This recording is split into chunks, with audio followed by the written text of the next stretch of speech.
I do believe, ladies and gentlemen of Ottawa, that it is the duty of a writer to engage with the zeitgeist, to tap into what readers all around the world are enjoying, what they're buying, and to shamelessly give them more of it.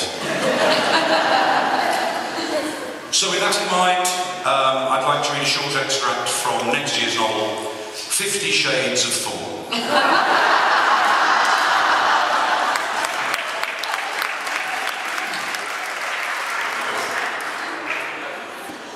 It felt hot in the interview room.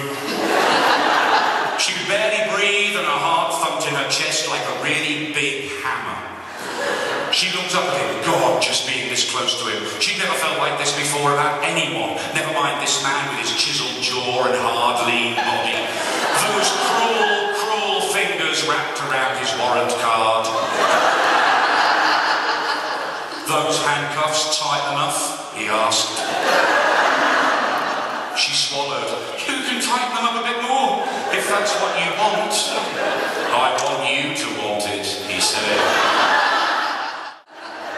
Having dealt with sex, I should also deal with the thorny issue of bad language. I don't think there's going to be any bad language in the little bit I'm going to read, but crime readers do get really worked up about bad language. It's an odd thing. I do get emails complaining about it, which is odd considering the subject of the book. You know, it's like people pick up a dark, gritty crime novel and go, oh, what have we got? Oh, multiple murder, rape, incest, child abuse, all my favourites. Oh, swearing, heavens no. We're staying at a hotel here, a nice hotel. 3:45 this morning. Knock, knock, knock, knock, knock, knock on the door. Some reveller had misplaced the wedding, apparently. And to make matters worse, they then phoned to make sure that they really were going to the right room. And that's a trigger for a total homicide. One of the delights of writing crime fiction, or any fiction really, is you can slip in your issues without people noticing. You think you're reading a police procedural book, really, I'm slipping in my issues. So I'd just like to read a bit from the first chapter, Sunday, November 24th, 1940. I keep trying to tell you what happened to me as I was coming here, Audrey said as she watched. What happened to you on the way here, Audrey? Well, this bloke bumps into me, see? Suddenly, I feel his hands all over my bottom. Oi, what do you think you're doing? I says.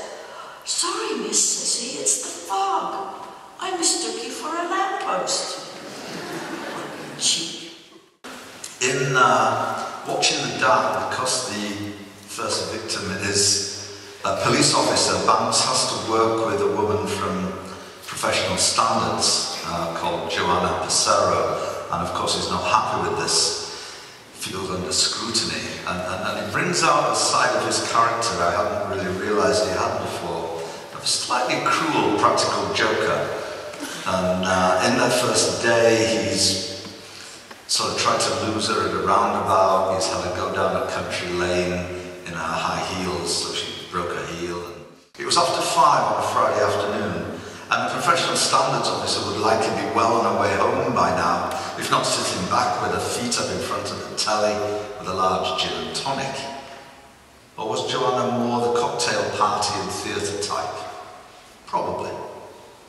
She turned up in a new pair of flat-heeled pumps that she had clearly bought that afternoon at Stern Simpson's in the Market Square, and no fancy Italian shoe shops in Eastvale. The new shoes didn't make as much noise as Banks's black slip-ons as the two of them walked down the high, gloomy corridor to their appointment. Banks gave a slight shudder, the way he always did in the Victorian infirmary, and it wasn't caused by the permanent chill that seemed to infuse the air as much as by the smell of formaldehyde and God only knew what else. Something wrong? Asked Joanna, her voice echoing from the tiles. No, this place always gives me the creeps, that's all. It's probably haunted. There never seems to be anyone else here. And I can just imagine all the patients back in Victorian times, the primitive instruments and lack of anaesthetic. Must have been butchery, a nightmare, corridors of blood. You've got imagination, I'll give you that, Joanna said, but you must have been misinformed. They had anaesthetics in Victorian times. At least they used chloroform or ether from the 1850s on.